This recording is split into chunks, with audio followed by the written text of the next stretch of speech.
오늘은 콘크리트 타설에 대해서 설명을 드리도록 하겠습니다. 지난 시간에 형틀공사까지 마무리 설명을 드렸죠. 철근 공사가 끝나고 형틀이 끝나고 그럼 마지막에 이제 콘크리트 타설이 남아 있어요. 콘크리트 타설이 끝나고 나면은 이제 골조 공사가 한 단계가 마무리가 되는 공정 순서죠. 콘크리트 타설 전에 우리가 체크를 해야 될 부분들이 있습니다. 체크를 할 부분과 콘크리트 타설 과정, 여기까지 설명을 드리도록 하겠습니다. 우리가 보통 슬라브를 다 이제 끝내고 나면은 철근이 슬라브에 깔리게 되죠. 그런데 철근은 보편적으로 다 까는데 항시 놓치는 부분이 있어요. 그게 뭐냐면은 아래층과 위에층의 옹벽 구조가 다 다른 경우가 많아요. 주택에서는. 아파트는 일관되게 올라간단 말이에요. 1층 평면이 마지막 층까지 일자로 쭉 올라가는 게 아파트의 특징이고, 주택에서는 1층 구조 다르고 2층 구조 다르고 3층 구조 다르고 4층 구조 다르고 옥탑 구조가 다 달라요. 그럴 때 우리는 가장 비중을 둬야 될 게 콘크리트 타설 전에 슬라브 철근을 깔아놓고 그 위에 층, 예를 들어서 오늘 2층 슬라브 콘크리트를 타설을 한다. 그러면 3층 옹벽에 올라가야 될 철근의 위치가 맞는지 안 맞는지 이거를 꼭 확인을 하셔야 된다. 2층 슬라브 콘크리트 타설을 하기 이전에 3층에 옹벽이 서야 될 자리에 철근이 꼭 서 있어야 됩니다. 보통 현장에서는 사식킹이라고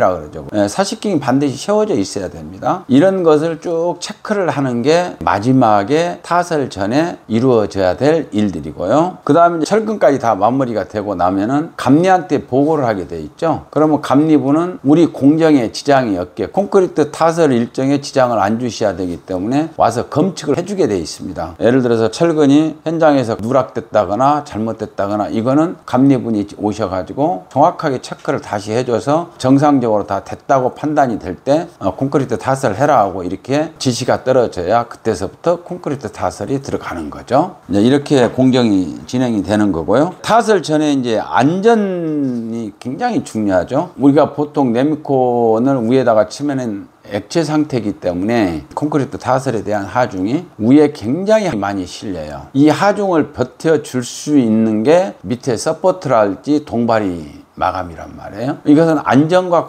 직접 연결이 돼요. 가끔 뉴스에서도 그런 걸 듣죠. 콘크리트 타설 도중 슬라브가 무너져 내렸다. 그래서 사람이 다치고 이런 사고들이 많이 나죠. 이게 이제 안전사고란 말이에요. 그래서 타설 전에 반드시 밑에 내려가서 이 슬라브를 지지해주는 서포트가 팽팽하게 이렇게 받쳐져 있냐 아니면 헐렁헐렁하게 받쳐져 있냐. 헐렁헐렁하게 받쳐져 있으면 반드시 그걸 손을 봐줘야 돼요. 이것은 아주 안전사고가 직결되는 문제예요. 그래서 슬라브를 지탱해주는 서포트랄지 이런 거를 정확하게 체크를 해주시고, 그 다음에 개구부가 있죠. 개구부는 우리가 얘기하는 창틀 들어가는 부분, 다음에 문 들어가는 부분, 각 세대에 문이 있죠. 이런 데는 개구부가 다 이렇게 이제 막아지게 돼 있어. 콘크리트 타설이 하면 안 되게. 그런 데는 이제 틀을 넣어주죠. 목수들이 합판으로 짜가지고 틀을 넣는데 이 콘크리트의 압력에 견디지를 못해서 약간씩 휘는 경우가 있어요. 그 틀 자체가. 그럼 틀이 휘지 않게 목으로 버팀대를 하나씩 대줘야 되죠. 마찬가지로 방문에 들어가는데도 그런 버팀목을 하나씩 다 대줬는지 안 대줬는지, 만약에 안 대줬으면은 목수를 불러야죠. 타설 전에 목수한테 불러가지고 전부 다 버팀목을 하나씩 대라. 그래서 콘크리트 타설이 된 후에도 이게 틀 자체가 안으로 휘어들어오지 않게 이런 안전점검이랄지 이런 거 체크를 다 한 후에 콘크리트 타설이 시작이 되는 겁니다. 그 다음에 이제 콘크리트 타설 전에 마지막에 슬라브에 올라가서는 또 청소 상태도 한번 점검해야 되겠죠.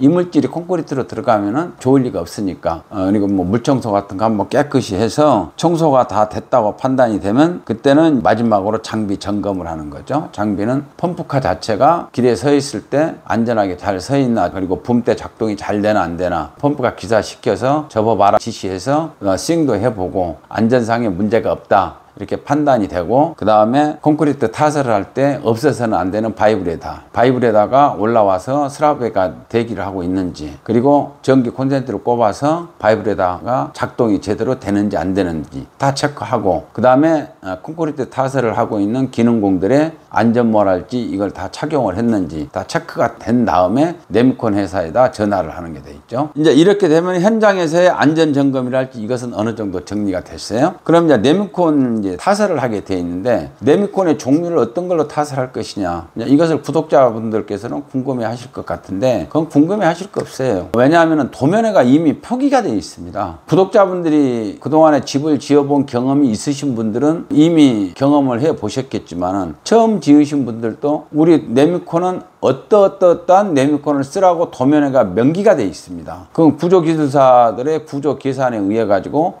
네미콘 강도를 결정을 하게 되어 있죠. 그럼 예를 들어서 보편적으로 우리가 이제 두 가지 종류의 네미콘이 있어요. 하나는 16루베나 12루베 정도 필요한 버린 콘크리트가 있고, 그 다음부터서는 본 건물에 사용되는 네미콘이 있는데, 버린 콘크리트는 제일 밑에서 먹매김을 하기 위해서 흙에다가 먹을 때릴 수가 없으니까 먹매김을 하기 위한 콘크리트가 있습니다. 제일 기초 터프하게 해놓고 맨 처음에 버린 콘크리트 치는 거예요. 거기에는 보통 뭐 네미콘이 골재는 뭐 2호에 210에 뭐 18 이 정도 치죠. 그러면 강도가 210이라는 얘기예요. 180 쳐도 상관은 없어요. 어차피 버린 콘크리트이기 때문에. 야, 그것은 크게 중요하지 않고 본공사에 들어가는 네미콘은 거의 2호에 240에 12 이렇게 돼 있죠. 그러면 2호에 240에 12라고 얘기를 하는 것에 잠깐 설명을 드리면은 제일 앞에 있는 25라는 건 골재 크기를 설명한 거예요. 25mm 골재를 써라. 그 다음에 240은 240의 강도예요. 240짜리 강도를 써라. 그 다음에 뒤에 마지막에 12라고 하는 것은 슬럼프를 말씀드린 거예요. 슬럼프라는 건 물의 양을 얼마큼을 넣어라. 콘크리트를 얼마만큼 묽게 쳐라. 얼마만큼 되게 쳐라. 그래서 2호에 210에 12입니다. 슬럼프 시험이랄지 이런 거는 공동주택이나 좀 규모가 큰 데에서는 네미콘 회사에서 와가지고 시험을 직접 하게 돼 있어요. 그러나 일반 주택 하는 데에서는 실효체치에서 그렇게 하지는 않고, 요즘에는 네미콘 회사가 옛날하고 달라가지고 전부 컴퓨터 시스템화 되어 있기 때문에 2호에 240에 12 이렇게 입력을 시키면은 배차실에서 물 내려오고 세멘트 그 양에 맞춰서 내려오고 모래 내려오고 정확하게 컴퓨터에 의해 가지고는 이 배합이 돼버리는 거예요. 그런 부분은 크게 염려를 안 하셔도 돼요. 다만 가장 중요한 거는 뭐냐, 현장에서 콘크리트 타설을 하다 보면은 네미콘이 너무 대다른 생각이 들어가지고 좁은 옹벽 같은 데에 네미콘이 잘 안 들어가는 경우가 있어요. 굉장히 이게 현장 여건상 콘크리트 타설하기가 힘들 때가 있어요. 이럴 때 현장에서 우리가 보편적으로 가장 쉽게 처리하는 방법이 현장에 물을 타라고 얘기를 해요. 이제 위에 기능공들도 일하기가 힘드니까 물론 물을 타달라고 얘기하는 것은 이해가 가나 이것은 옳지 않는 방법이에요. 강도를 떨어뜨리는 거죠. 왜냐하면 슬럼프 12에 맞는 세멘트 양을 컴퓨터가 조정을 해서 넣어줬는데 현장에 와가지고 콘크리트 타설하기 힘들다 그래서 물을 더 추가로 넣는단 말이에요. 이걸 이제 가수라 그러죠. 이 가수를 하게 되면 어떻게 돼요? 물 양이 더 많아지잖아요. 세멘트는 딱 네미콘 회사에서 배합에 들어가 있는 양은 일정한데 현장에서 물을 더 넣게 되면 강도가 그만큼 떨어지는 거예요. 절대로 저는 현장에서는 가수 못하게 해요. 이럴 때는 방법이 따로 있죠. 슬럼프가 조금 물려야 된다라고 판단이 되면은 네미콘 회사에다가 2호에 210에 15짜리 네미콘을 신청을 하면 돼요. 가격 차이도 크게 나지 않아요. 그러면 슬럼프 15짜리가 오면은 현장에서 물을 탄 것만큼 물르게 들어오는데, 대신에 네미콘 회사 배차실에서 물르게 한 것만큼 세면이 많이 들어가게 돼 있어요. 배합 비율이. 그리고 네미콘 회사에서는 반드시 그렇게 해주고요. 우리가 신청한 대로. 그렇게 해서 네미콘을 타설을 해야 240이라는 제 강도가 나오지, 현장에 와서 가수를 해버리면은 네미콘의 강도가 떨어질 가능성도 있다. 그 다음에 콘크리트 타설을 하게 되면은 타설의 이제 순서를 좀 설명을 드릴게요. 우리가 이제 보편적으로 상가주택에서의 층고 높이가 1층 상가는 보통 4m가 넘을 거예요. 그 다음에 2층, 3층, 4층은 약 3m 정도 될 거란 말이죠. 그게 보통 이제 스탠다드죠. 또 일조권이 받는 건물에서는 한 2,800 정도까지 돼도 상관없고요. 그래서 마감이 2,400에서 2,450만 나오면은 요즘에 아파트들 스탠다드가 보통 2,400에서 2,450 정도 돼요. 층고 높이가. 마감을 했을 때의 높이를 얘기한 겁니다. 그럼 주택 같은 경우에 한 그 정도 높이가 맞춰진단 말이죠. 근데 이게 콘크리트를 어느 한쪽에서 치면서 기능공들이 계속 옮겨가면서 치기가 힘들다는 이유로 어느 한 군데에서 계속 콘크리트를 받아요. 그러면 어딘지 모르게 아무리 버팀대를 잘 설치를 하고 기리바리를 잘했다 손 치더라도 어느 한쪽으로 세면이 몰리기 시작하면은 그쪽에 편심을 먹게 돼 있잖아요. 위험하죠. 이게 위험하게 작업을 작업을 쉽게 해서는 안 된다는 주의죠. 그럼 가장 먼저 우리가 타설을 할 때는 계단이 그 건물을 잡고 있는 중심 부분이에요. 그러면 계단을 먼저 타설을 시작을 하고 그 다음에 옹벽을 치거나 기둥을 칠 때에는 절반 정도씩 벌리면서 쳐줘야 돼요. 그 다음에 좀 번거롭지만은 다시 원점으로 와서 나머지 옹벽을 1.5m 치고 그 다음에 위에 1.5m를 쳤을 때 압이 건물 전체를 다 한 바퀴를 돌리기 때문에 건물 전체적으로 이 바란스를 딱 잡고 있는 거죠. 그래서 마지막에 또 스타트 했던 부분으로 와서 거기에서 1.5m를 잡아 돌리면은 건물 전체가 콘크리트가 1.5m가 밑에서 중심을 잡아주고 있기 때문에 건물이 돌아가거나 어디 한쪽으로 편심을 먹거나 위험한 요소를 줄이고 갈 수 있는 방법이다. 그리고 마지막에 이제 슬라브 타설을 하게 돼 있죠. 이게 이제 타설 순서인데 슬라브 타설할 때 가장 비중 있게 또 봐야 될 게 이제 우리 현장에서 얘기하는 덴바라 그러죠. 콘크리트 높이가 될 수 있으면 수평이 맞아줘야 돼. 골조에서. 콘크리트 공사에서 수평이 전체적으로 이쪽 건물 끝에서 저쪽 건물 끝까지 수평이 거의 맞아줘야만이 마감 공사에서 편해요. 근데 뭐 조금 일을 거칠게 하거나 아니면 현장 책임자가 체크를 안 하면은 이쪽 끝에서 저쪽 끝에까지 콘크리트 높이가 막 4cm, 5cm 차이가 난단 말이에요. 이런 마감 공사에서도 힘들고 건물을 전체적으로 봐서도 굳이 좋을 일은 없어요. 콘크리트 타설을 할 때 덴바를 딱 찍어 놓으면 이 콘크리트 이제 최종 높이를 찍어 놓는단 말이에요. 찍을 때 타설하면서 그 높이까지 제대로 타설이 돼 있나 안 돼 있나를 관리 감독자가 체크 안 하면은 기능공들이야 그냥 편하게 일해 놓고 마무리를 짓겠죠. 그러나 현장 관리 책임자는 콘크리트 타설 기능공들은 콘크리트 공사가 마무리가 되고 나면은 철수를 하고 나간단 말이죠. 그 다음에 그 후속 공정 마감 공사까지는 누가 다 해야 돼요? 현장 책임자가 다 해야 되잖아요. 그럼 현장 책임자는 뒤에 후속 공정인 마감 공사가 편하게 되려면 슬라브 전체적으로 콘크리트 닿았을 때 수평이 유지되게 관리 감독을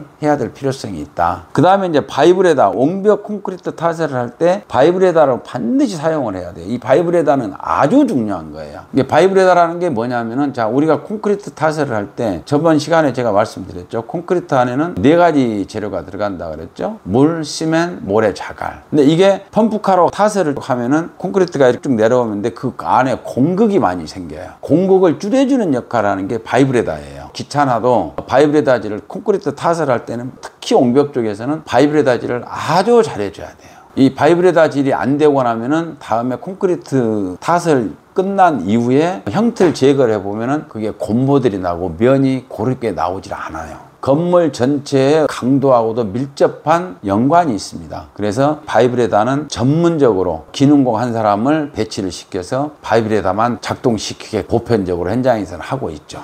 바이브레다 사용을 필히 해야 된다. 이제 마지막으로 콘크리트 타설이 다 끝나고 나면 이제 마지막 정리 정돈이죠. 그 다음에 주변에 이제 도로 같은데 청소 이게 남아 있는데 콘크리트 타설이 끝나고 기능공들이 다 내려가고 나면은 예를 들어서 가을이나 봄에는 큰 뭐 문제는 없습니다만은 한여름 요즘 같은 시기에는 오전에 콘크리트 타설이 끝나고 나면은 오후면은 벌써 겉표면은 어느 정도 굳어가요. 이럴 때 필히 해야 되는 게 물을 뿌려주는 역할을 꼭 해주셔야 돼요. 왜 물을 뿌려주는 역할을 해줘야 되냐? 이게 너무 햇빛이 뜨겁기 때문에 콘크리트 자체에서 나오는 열도 굉장히 후끈후끈한데 날씨가 너무 따뜻하면은 갑자기 겉에 있는 수분이 확 날아가게 돼요. 콘크리트 안에 철근이 있는데 철근, 배근돼 있는 간격대로 크랙이 발생될 확률이 높아요. 그러니까 크랙이 발생을 지연을 시켜주기 위해서 오후쯤 어느 정도 꼬들꼬들하게 굳어 있을 때에는 반드시 호스로 가지고 물을 뿌려주면은 수분이 밤에까지 남아 있을 수 있게끔 해서 크랙을 조금 진행 속도가 늦게 아니면은 크랙이 덜 생기게끔 해주는 것도 타설 이후에 해야 될 일이다. 그 다음에 계단 부분을 마지막에 내려오면서 계단 부분을 굉장히 좀 정리를 깔끔하게 잘 해둘 필요가 있다. 다음에 마감 공사에서 석재를 깔 때 계단 부분에 콘크리트가 엉망으로 쳐져 있으면은 석재 공사에 애로사항이 많으니까 계단 부분 마감하고